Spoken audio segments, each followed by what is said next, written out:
कुछ समय पूर्व मुझे एक रहस्यमय अनुभव हुआ। अंतरिक्ष में एक विचित्र त्रिकोणाकार स्थान है,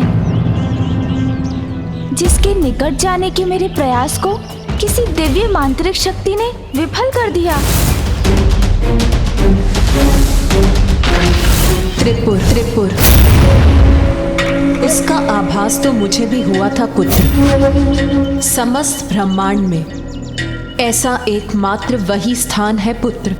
त्रिपुर माँ? स्वामी के 3 महान भक्तों के 3 पुर हैं त्रिपुर। तुम वहां इसीलिए प्रवेश नहीं कर सके पुत्र, क्योंकि वो ब्रह्मदेव के वरदान से सुरक्षित हैं। कौन है ये शिव भक्त माँ और उन्हें क्या वरदान प्राप्त है? दुष्ट असुर सम्राट ताड़कासुर है त्रिपुर का कारण।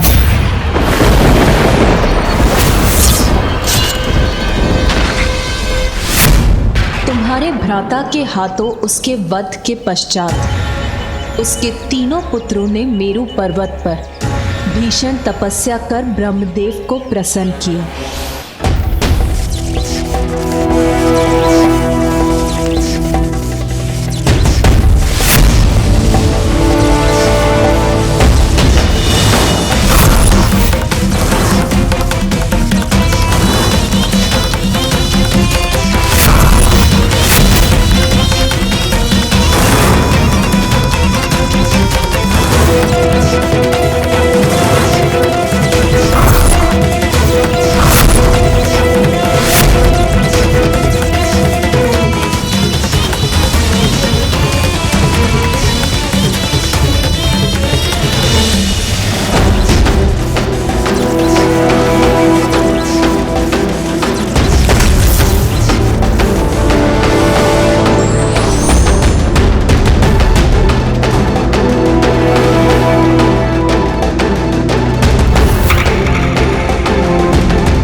तारकाक्ष,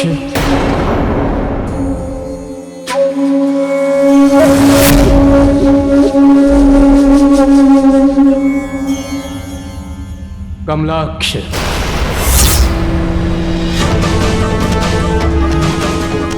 प्रणाम ब्रह्मदेव। विद्युन्माली,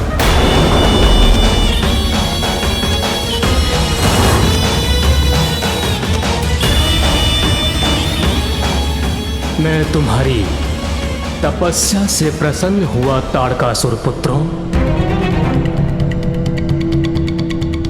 कहो, क्या वरदान चाहते हो तुम? ब्रह्मदेव, हमने आपके लिए कठोर तप किया है, वरदान भी उसके अनुसार दीजिए। कृपया हमें अमरत्व का वरदान दीजिए। अमरत्व का वरदान मैं तो क्या कोई नहीं दे सकता, कोई नहीं दे सकता, कोई नहीं दे सकता। जो जीवित है उसकी मृत्यु भी होगी। यही सृष्टि का अटल नियम है, जिसे कोई भंग नहीं कर सकता। इसीलिए अमृत के सिवाय जो इच्छा हो मांग लो। अच्छा ब्रह्मदेव, ये भी उचित। हमारे पिता असुर सम्राट तारकासुर की मृत्यु के पश्चात पूरे ब्रह्मांड में असुरों के लिए कोई भी स्थान सुरक्षित नहीं रहा। छिपते छिपाते भयभीत होकर अपना जीवन व्यतीत कर रहे हैं। एक ऐसा सुरक्षित स्थान हो जहां असुरों की सुरक्षा निश्चित हो, जहां पर बिना अनुमति के देवता भी प्रवेश ना करें। हमें अंतरिक्ष में ऐसे 3 पुर दीजिए। एक जो स्वर्ण से बना हो, दूसरा जो रजत से निर्मित हो, और तीसरा जो लोह का हो। हमारे ये 3 पुर ब्रह्मांड की सभी सुख सुविधाओं से संपन्न हो और हमारे समान ही त्रिकोण के आकार में मिले हों, जिससे हम एक दूसरे पर दृष्टि रख सकें। त्रिपुर कहलाए जाने वाले ये हमारे 3 पुर आपकी कृपा से कभी कोई नष्ट ना कर सके। त्रिपुर, तुम्हें अवश्य प्राप्त होंगे, किंतु जो उत्पन्न हुआ है वो नष्ट भी होगा। अमरत्व के समान त्रिपुर में सदा सुरक्षित रहने का वरदान मैं तुम्हें प्रदान नहीं कर सकता।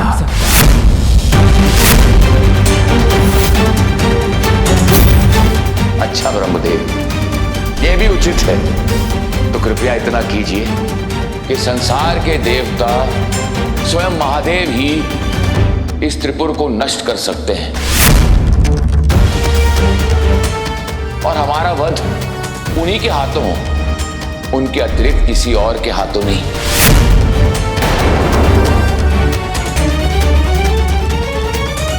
चिंता मत करो भ्राताओं, मैंने इस पर पूरा विचार किया है। हम महादेव की ऐसी भक्ति करेंगे, ऐसा तप करेंगे कि त्रिपुर स्वयं शिव भक्ति धाम बन जाएगा और फिर महादेव हमारा या हमारे त्रिपुर का विनाश नहीं कर पाएंगे। अमर होने का यही एक उपाय है। ब्रह्मदेव, इससे सृष्टि का कोई नियम भंग तो नहीं होता, इसलिए यदि आप हमारे तप से प्रसन्न हैं तो कृपया हमें यह वरदान दीजिए। तथास्तु, तथास्तु, तथास्तु, तथास्तु।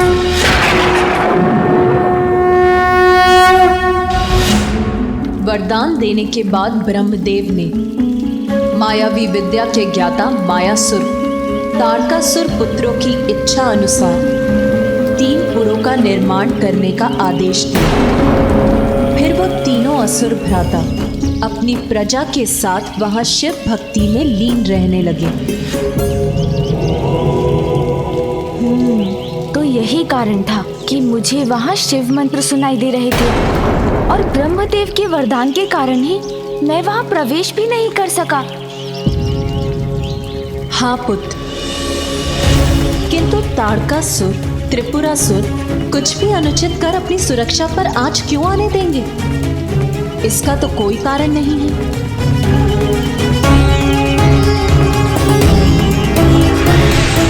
माँ, जिनके स्वभाव में खोट हो वो भक्ति भाव का कितना भी प्रदर्शन क्यों ना कर ले, उनका अंतर तो कपट से ही भरा होता है, क्योंकि जो हो रहा है वो सर्वथा अनुचित है और उसका स्रोत अवश्य त्रिपुर ही है।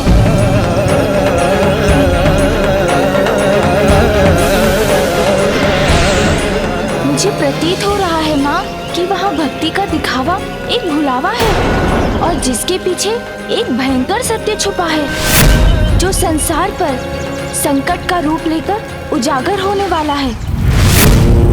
ओम नमः शिवाय, ओम नमः शिवाय, ओम नमः शिवाय, ओम नमः शिवाय, नमः शिवाय।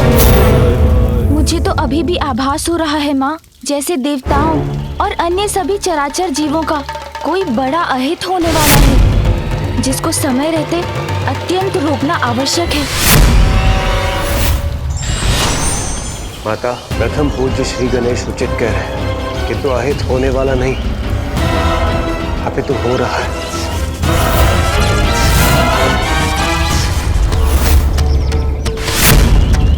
ये जो कुछ भी हो रहा है ये किसी महासंकट से कम नहीं। हम निस्तेज होते जा रहे हैं माते, हमारी ऊर्जा और शक्ति प्रतिपल क्षीण होती जा रही है। और ये सब क्यों और कैसे हो रहा है माता, हमें ज्ञात भी नहीं है।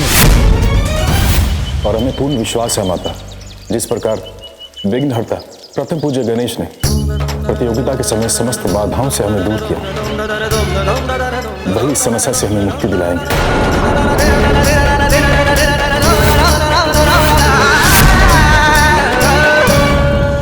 इस संकट का स्रोत कहाँ है ये ज्ञात है मुझे, किंतु संकट क्या है और क्यों है ये जानना अभी शेष है। किंतु आप चिंता मत कीजिए देवराज, धर्म का पालन करने वाले के लिए यदि विघ्न हरता हूँ मैं, तो दुष्ट अधर्मियों के लिए विघ्न करता भी तो हूँ। माँ, देवताओं की सहायता के लिए मुझे त्रिपुर में प्रवेश कर इस रहस्य का भेद पता लगाने की अनुमति दीजिए, जिससे मैं सृष्टि पर छाए इस संकट को दूर कर सकूं। किंतु पुत्र, त्रिपुरासुर तो अत्यंत शक्तिशाली असुर है, अपने पिता से भी अधिक बलवान है वो। वहां जाने से तो तुम भी संकट में पड़ सकते हैं। माता, आप चिंता मत कीजिए, हम भी श्री गणेश की सहायता के लिए उनके साथ जाएंगे। अवश्य आप भी चलते देवराज, किंतु जिस प्रकार से आपकी शक्ति क्षीण हुई है उसे देखकर आपका वहां जाना उचित नहीं होगा। और वैसे भी त्रिपुर में तो देवताओं का प्रवेश भी वर्जित है। आपके वहां आने से उन्हें संदेह होगा और वो सतर्क हो जाएंगे, फिर हम उनके गुप्त भेद कभी नहीं जान पाएंगे। इसलिए ये कार्य तो मुझे एकाकी ही करना होगा। किंतु पुत्र, तुम वहां कैसे प्रवेश करोगे? उसकी चिंता आप मुझ पर छोड़ दीजिए माँ। इस बार उनके आसुरी छल को बल से नहीं बुद्धि से भेदूंगा मैं। उनके आराध्य का पुत्र होने के कारण मुझे कोई क्षति पहुंचाने की कल्पना भी नहीं करेंगे वो।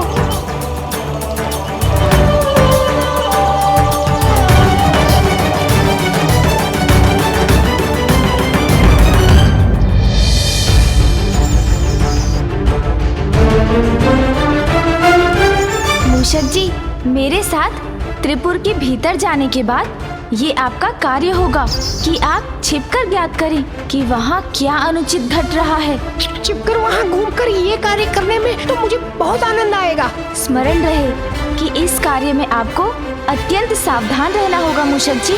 जी प्रभु, मैं अत्यधिक सतर्क रहूंगा। रुकिए मूषक जी, ऊर्जा का कवच है यहाँ। तो हम इसके भीतर कैसे जाएं प्रभु? मुझे ज्ञात है मूषक जी।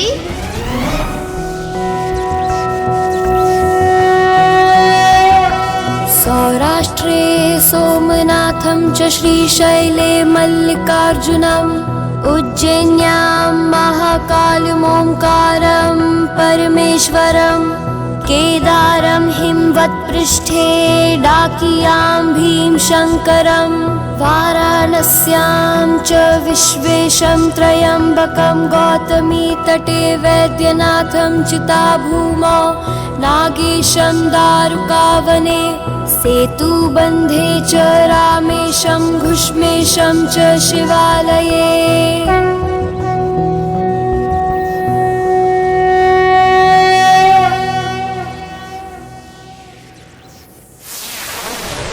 प्रभु महादेव की द्वादश नामावली का पाठ कर आपने प्रभावित कर दिया मुझे। प्रतीत होता है कोई महान शिव भक्त शिव भक्ति धाम त्रिपुर में प्रवेश चाहता है। मैं मात्र शिव भक्त नहीं, अपितु शिव पुत्र गजानन गणेश हूँ।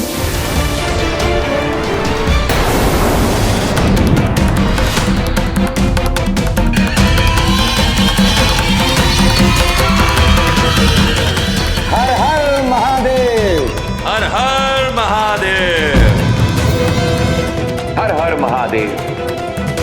शिव पुत्र पार्वती नंदन गजानन गणेश शिव भक्ति धाम त्रिपुर नगरी में आपका हार्दिक स्वागत है।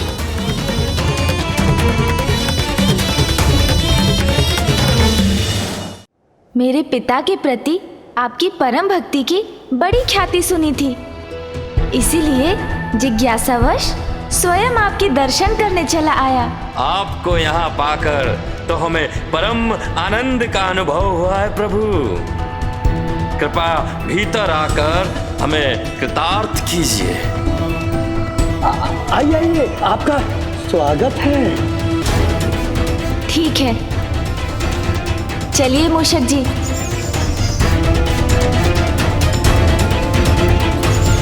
अब जब मैं इनके पूर्व में प्रवेश कर ही चुका हूँ तो इनके सत्य को भी अवश्य ज्ञात कर लूंगा।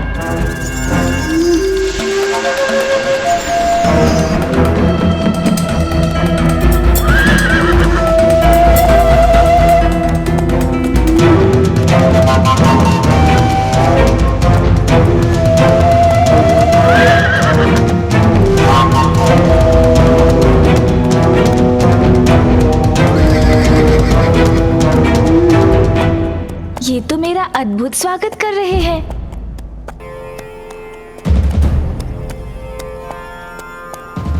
ओम नमः शिवाय, ओम नमः शिवाय, ओम नमः शिवाय, ओम नमः शिवाय, ओम नमः शिवाय, ओम नमः शिवाय, ओम नमः शिवाय, ओम नमः शिवाय, ओम नमः शिवाय, ओम नमः शिवाय। और यहाँ तो सभी भक्ति भाव में भी लीन है। ओम नमः शिवाय। मुझे तो लगा था मैं भीतर आकर इनकी दिखावे के पीछे छुपे रहस्य को जान लूंगा, किंतु यहाँ तो कुछ भी अनुचित दिखाई नहीं दे रहा। अपितु सभी पूर्ण विधि विधान के साथ पूजा पाठ में लीन है यहाँ। फिर मुझे वो आभास क्यों हुआ था?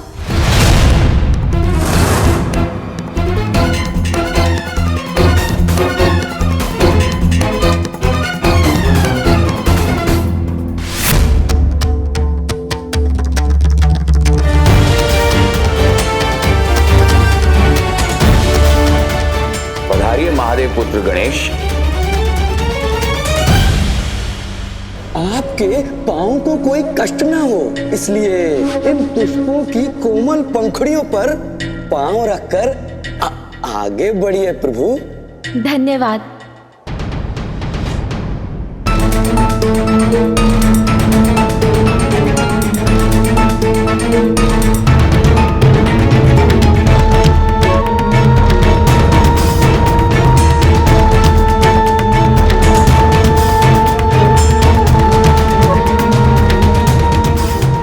कृपया आपके चरण कमल धोने की अनुमति दीजिए।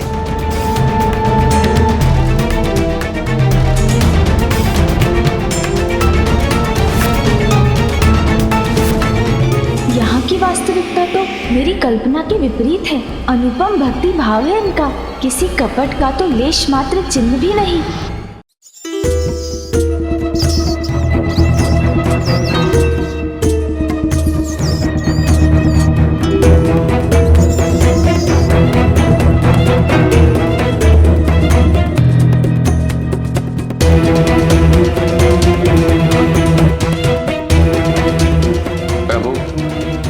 अनुमति दीजिए।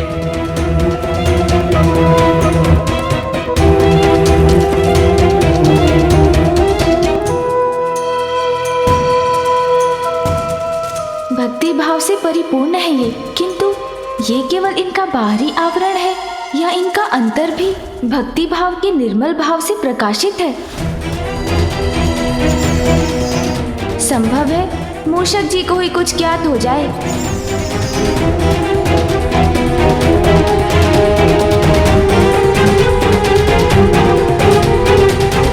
इनके हाव भाव से तो कुछ भी ज्ञात नहीं हो रहा है, किंतु फिर मुझे यहाँ किसी षड्यंत्र का आभास क्यों हुआ? आइए शिवपुत्र गणेश, अपना आसन ग्रहण कीजिए। नहीं, मैं इस स्थान पर स्थित नहीं हो सकता।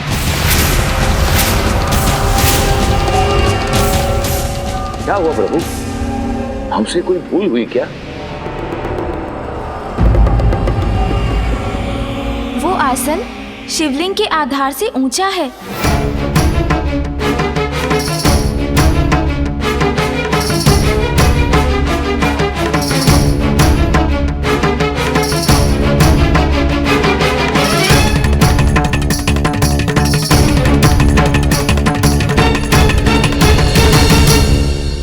पुत्र का स्थान तो पिता के चरणों में होता है, उनसे ऊपर नहीं।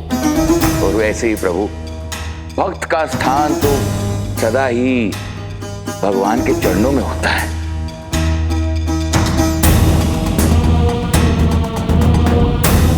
इनकी भक्ति में तो कोई दोष दिखाई नहीं देता, किंतु फिर किसी कपट का आभास क्यों हो रहा है मुझे? अब तो मूषक जी ही कुछ पता लगाएं। ये कैसी काली छाया मेरी ओर बढ़ी आ रही है? जय गणेश जय गणेश, जय गणेश देवा, माता जाकी पार्वती, पिता महादेवा। इनकी भक्ति में तो कोई दोष दिखाई नहीं देता, किंतु फिर किसी कपट का आभास क्यों हो रहा है मुझे? अब तो मूषक जी ही कुछ पता लगाएं। ये कैसी काली छाया मेरी ओर बढ़ी आ रही है?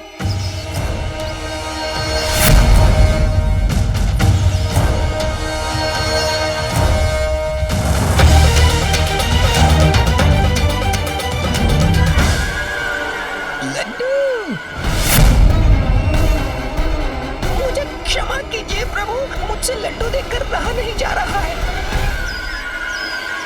लड्डू। अरे अरे अरे वो देखो, एक दुष्ट मूषक, पकड़ो उसे, बच के जाना ना पाए। अरे ये तो मेरे पीछे ही पड़ गए। कहाँ जाऊँ, कहाँ छिपूं? इधर उधर भागता रहा तो प्रभु कैसे ढूंढेंगे मुझे?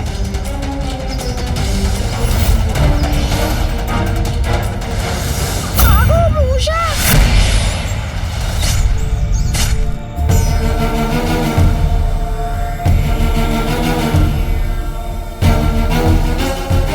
इतने सारे लड्डू, अद्भुत।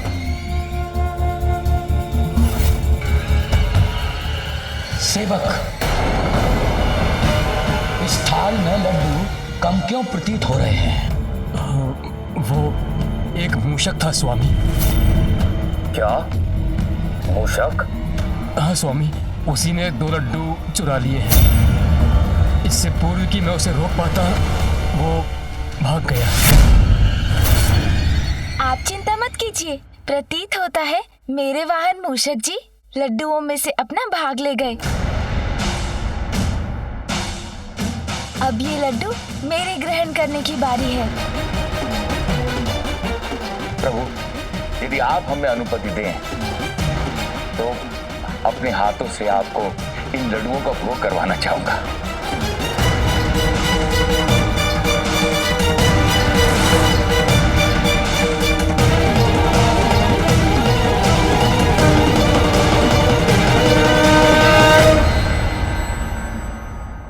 मूषक जी मुझसे पूर्व कभी लड्डू नहीं लेंगे।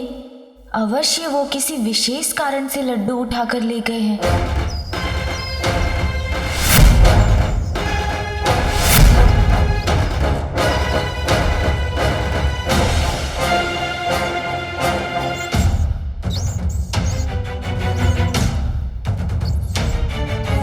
यहाँ से 2 मायावी पथ 2 दिशाओं में जा रहे हैं। एक रजत निर्मित की ओर और दूसरा लौहपुर ले जाने वाला। मैं किधर जाऊं? पूरी भी समाप्त हो गई है।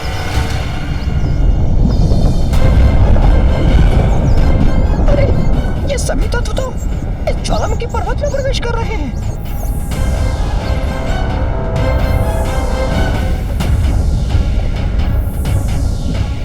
जय विघ्नहर्ता श्री गणेश।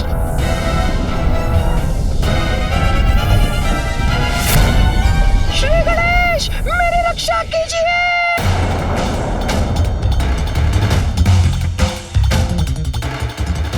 प्रतीत होता है मूषक जी किसी संकट में फंसकर मुझे सहायता के लिए पुकार रहे हैं। श्री गणेश मेरी रक्षा कीजिए। मूषक जी पर कोई संकट छाया है, उन्हें ढूंढकर उनकी रक्षा करनी होगी मुझे। शीघ्र ऐसा उपाय ढूंढना होगा जिससे मैं मूषक जी को ढूंढने यहाँ से चला भी जाऊं और किसी को ज्ञात भी ना हो। यही उचित होगा। ये सभी यहीं स्तंभित हो जाएंगे और मैं वो कर सकूंगा जो आवश्यक है।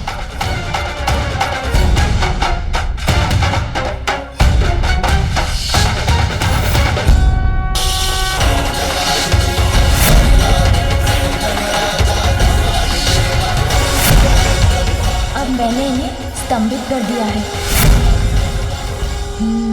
अब मैं मूषक जी को ढूंढने जा सकता हूँ।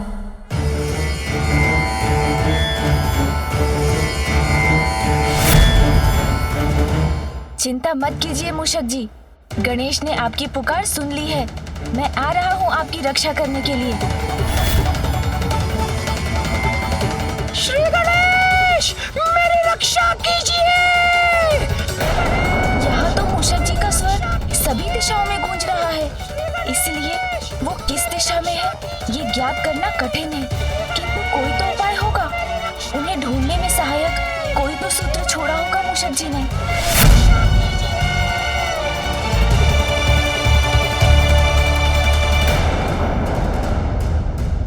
एक मूषक था स्वामी, उसी ने 2 लड्डू चुरा लिए हैं। तो ये कारण था मुझसे पूर्व लड्डू लेने का। अपने मार्ग पर बूंदी बिछाकर अच्छी चतुराई दिखाई है मूषक जी ने।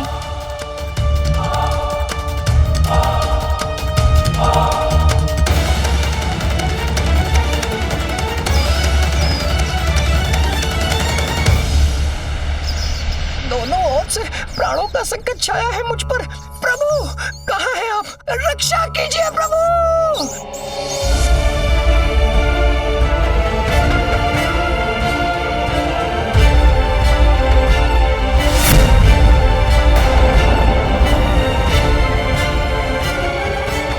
अब यहाँ से किस दिशा में जाकर ढूंढूं मूषक जी को? ज्वालामुखी, ताड़कासुर पुत्रों की इच्छानुसार मायासुर ने इस पुर का निर्माण किया था। अपनी इच्छानुसार कोई अपने पुर में ज्वालामुखी का निर्माण क्यों करवाएगा? हो ना हो, यही स्थान है जहाँ पर कोई रहस्य छुपा है।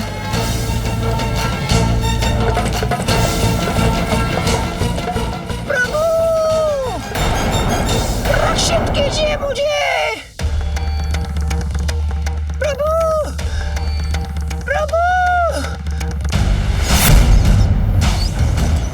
मूषक जी संकट में है, इन्हें मुझे रक्षित करना होगा।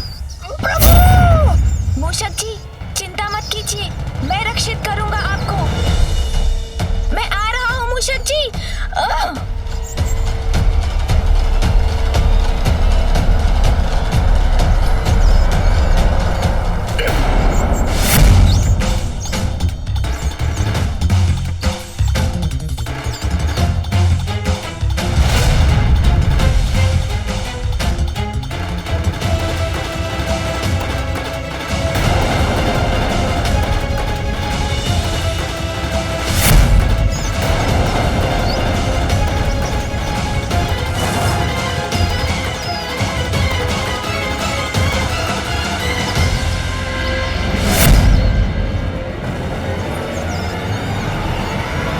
शाखा तो टूटने वाली है।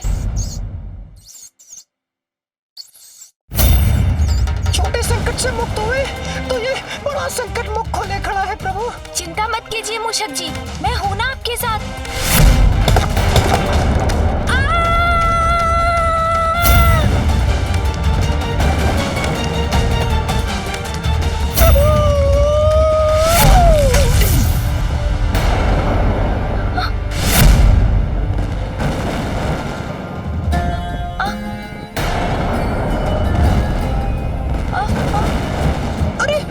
शीला भी इस लावे में धसी जा रही है।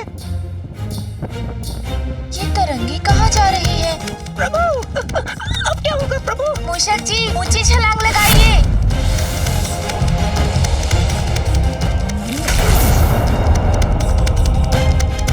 धन्य है आप प्रभु, आपने अपने साहस से बड़ा रोमांचक बना दिया ये अनुभव। मूषक जी, हमारे यहाँ आने का प्रयोजन रोमांच प्राप्त करना नहीं है।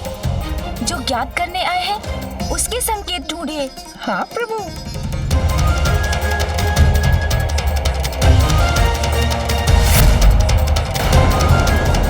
आइए मूषक जी, अब जिस कार्य के लिए यहाँ आए हैं उसे पूर्ण करें।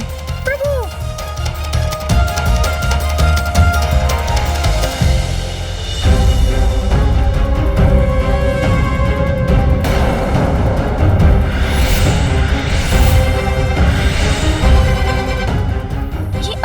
असुर मूर्ति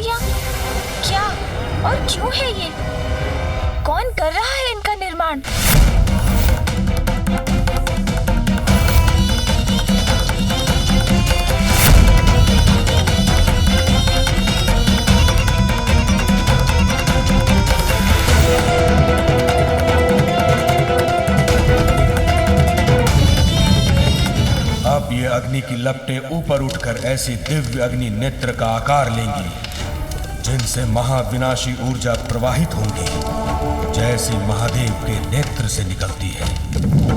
उस ऊर्जा से जो असंख्य असुर सैनिक देवताओं, पंचभूतों और त्रिपुर के तत्वों के मिश्रण से बन रही है, जीवित होगी और असुर सैनिकों में परिवर्तित होगी, जिसका विनाश असंभव है।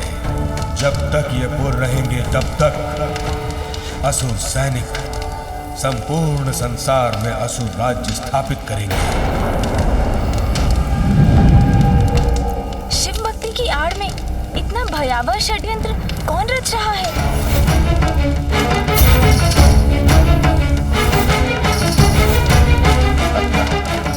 कौन है ये? हर हर महादेव।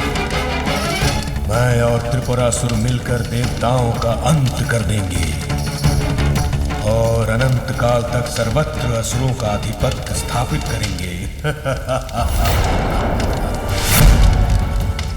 दैत्य गुरु शुक्राचार्य।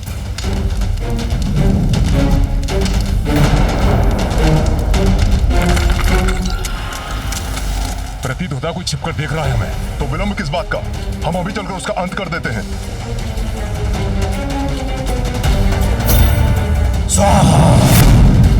किसी षड्यंत्र की रचना हो रही है यहाँ, इसका आभास था मुझे, किंतु गुरु शुक्राचार्य की देखरेख में इतना भयानक षड्यंत्र रचा जा रहा है।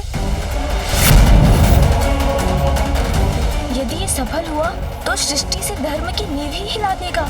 ये सब यहाँ होगा इस प्रकार, इसकी कल्पना भी नहीं कर सकता था मैं।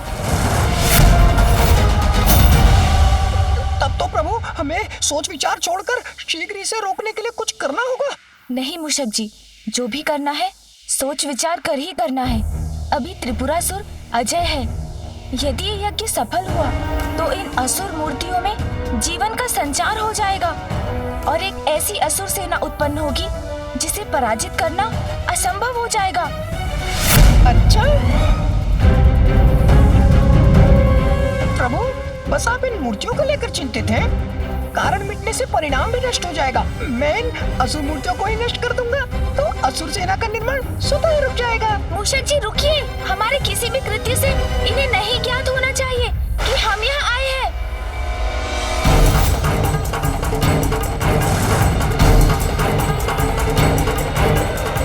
वो देखो, वो बड़े मूषक के साथ कौन है? चलो देखते हैं।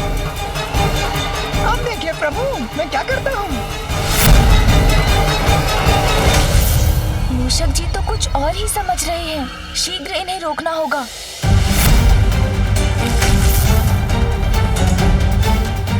मूषक जी गति धीमी करिए, कहीं आपके दौड़ने की ध्वनि से इन्हें हमारे यहाँ होने का भान न हो जाए। हाँ हाँ, मैं समझ गया। आप तनिक भी चिंता मत करिए प्रभु। इन मूर्तियों को तो मैं देखते देखते ही नष्ट भ्रष्ट कर दूंगा, फिर मात्र कण शेष रह जाएंगे। मूषक जी रुकिए।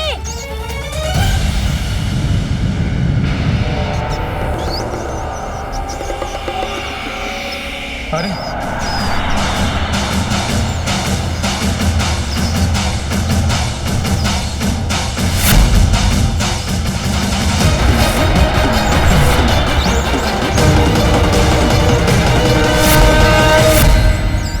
देखा आपने प्रभु, कैसे एक ही बार में मैंने इतनी मूर्तियों को ध्वस्त कर दिया।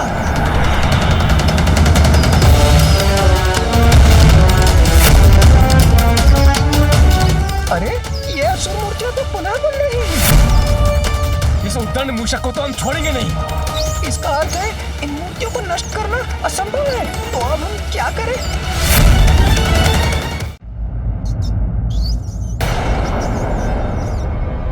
बहुत समय से ढूंढ रहे थे तुम्हें, अब आयो पकड़ में। बोलो तुम्हारा साथी कहाँ है? ये तो फंस गया मैं। अब तो प्रभु सहायता करेंगे तभी सुरक्षा होगी मेरी।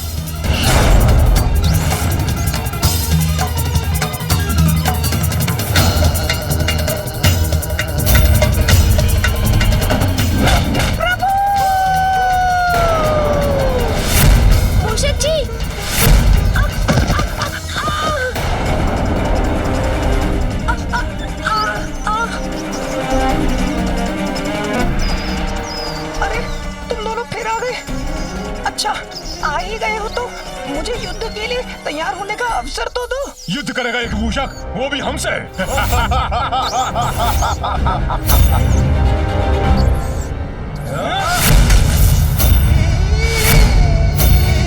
अकेले नहीं है वो, मेरे साथ हैं मेरे वाहन मूषक जी।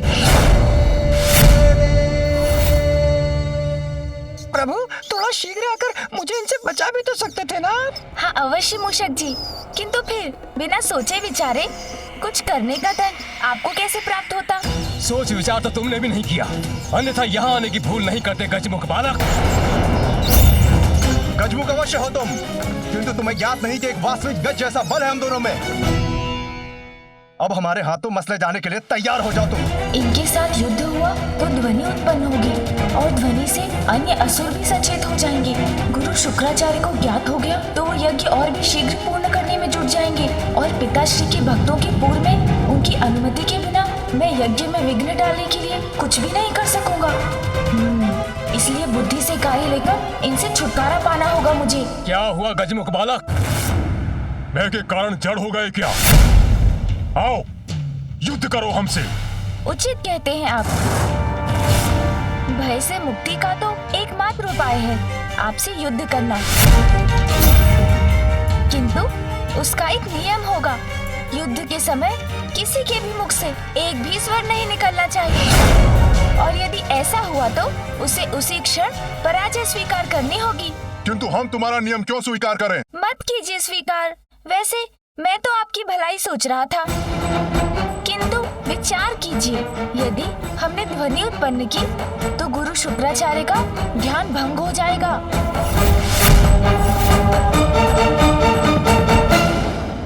और यदि उनके तप में बाधा पड़ी तो आपको तो वो अवश्य दंड देंगे। क्यों, उचित कहा ना मैंने? उचित है, स्वीकार किया हमने।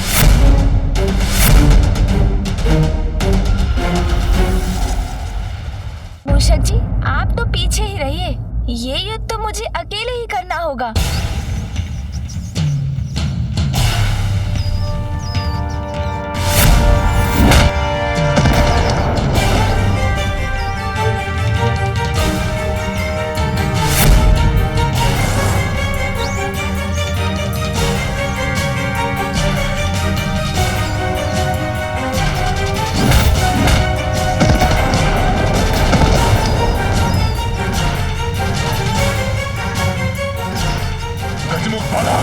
अब नहीं बचोगे, नहीं बचोगे तुम।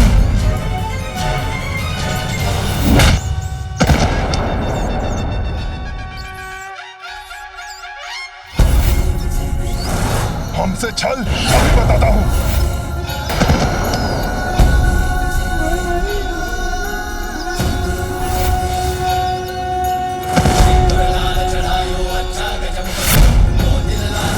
बहुत अच्छे प्रभु। क्या हुआ असुरो, थक गए या पराजित हो गए तुम दोनों? अब शीघ्र इस युद्ध का अंत करना चाहिए मुझे।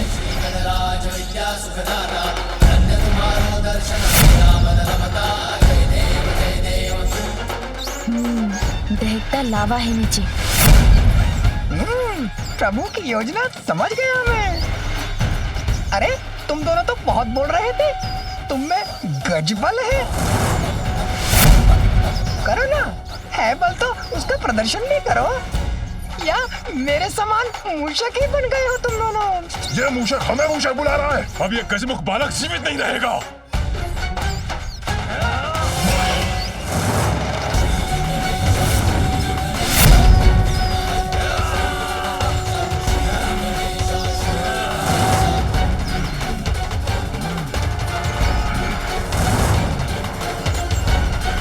अब तुम्हारा अंत निकट है गजमुख बालक। प्रतीत होता है आप दोनों क्लांत हो गए हैं, इसलिए धीमे धीमे बढ़ रहे हैं। आइए और तीव्र बढ़िए, वार कीजिए मुझ पर।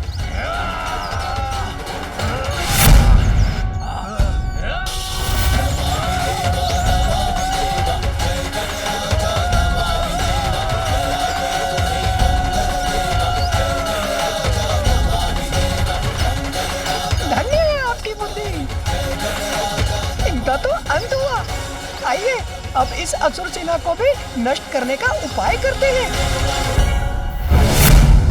पंचभूत और त्रिगुण तत्वों से बनी असुर सेना अब तैयार है। इसमें प्राण फूके जाने के लिए यज्ञ की अग्नि को और अधिक शक्ति देनी होगी, और इसके लिए मुझे और अधिक सामग्री और घृत की आवश्यकता होगी। शीघ्र जाओ और लेकर आओ ये सामग्री। अच्छा, तो ये योजना है आपकी। किंतु अब मैं भी देखता हूँ कि कैसे आपको समस्त हवन सामग्री मिलती है। शत्रु या विरोधी कितना भी बलवान क्यों ना हो, युक्ति और बुद्धि की शक्ति से उसका सरलता से सामना किया जा सकता है।